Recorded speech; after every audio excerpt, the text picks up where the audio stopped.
Hello everyone, we are Group 13. I'm Yue Hu and my partner is Bo Yi Zhang. Today our presentation topic is bond duration, business cycle, and the limitation of portfolio diversification. This is our group research project for FINAN302. Now, let's start our presentation. Our project includes three main parts.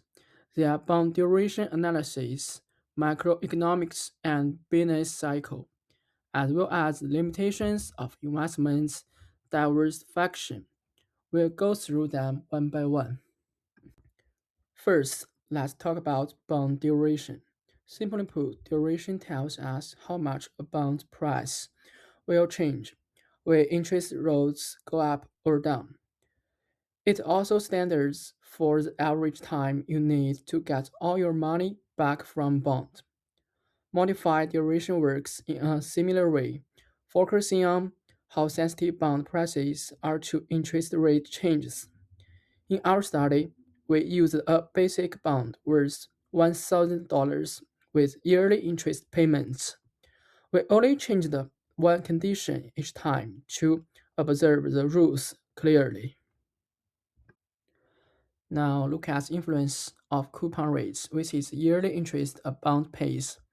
From our chart, when the coupon rate rises from 2% to 8%, duration drops from 9.01 years to 7.54 years.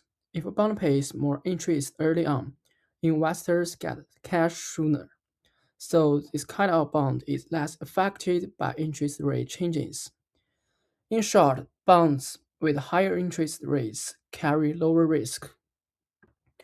Next is bond maturity, which means how long until the bond expires. We found that the longer bonds last, the higher its duration becomes. A 2-year bond has duration of just 1.95 years, while a 20-year bond reaches 13.09 years. For long-term bonds, people wait many years to get a few principal back. That's why their prices change a lot when interest rates move, and they have higher risks. We also studied market interest rates, also called yield to maturity. When market interest rates go higher, bond price go down, and duration gets a little lower too.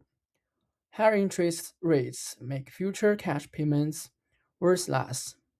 On the other hand, if bond price goes up, its interest yield will fall, and duration will rise slightly. Now we move to the second section, the US business cycle.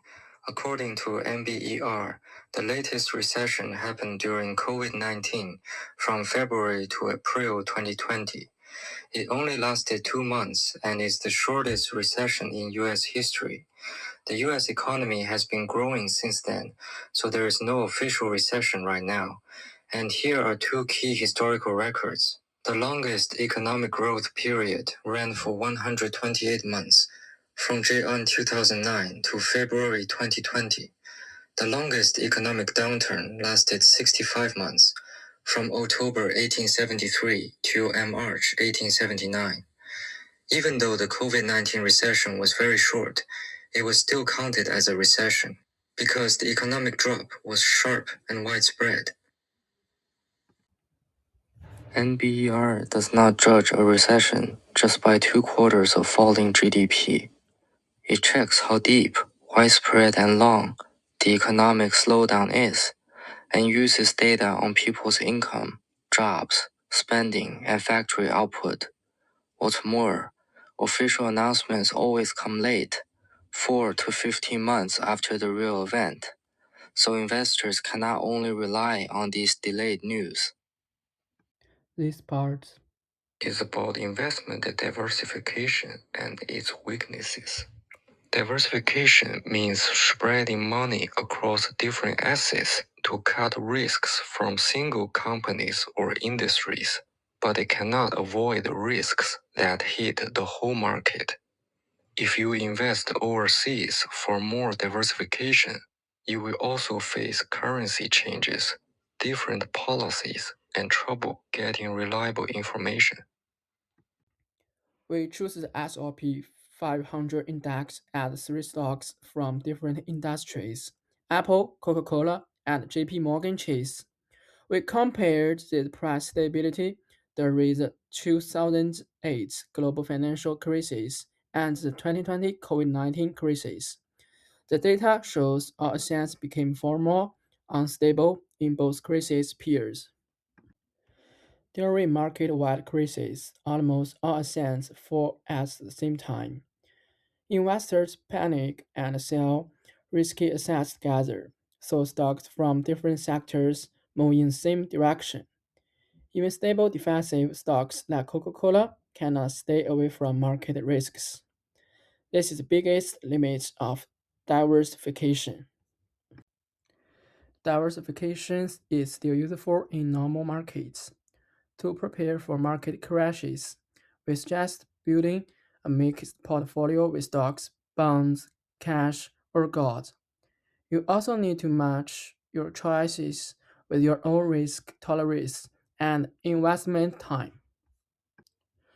To conclude today's presentation, bond duration reflects interest rate risk.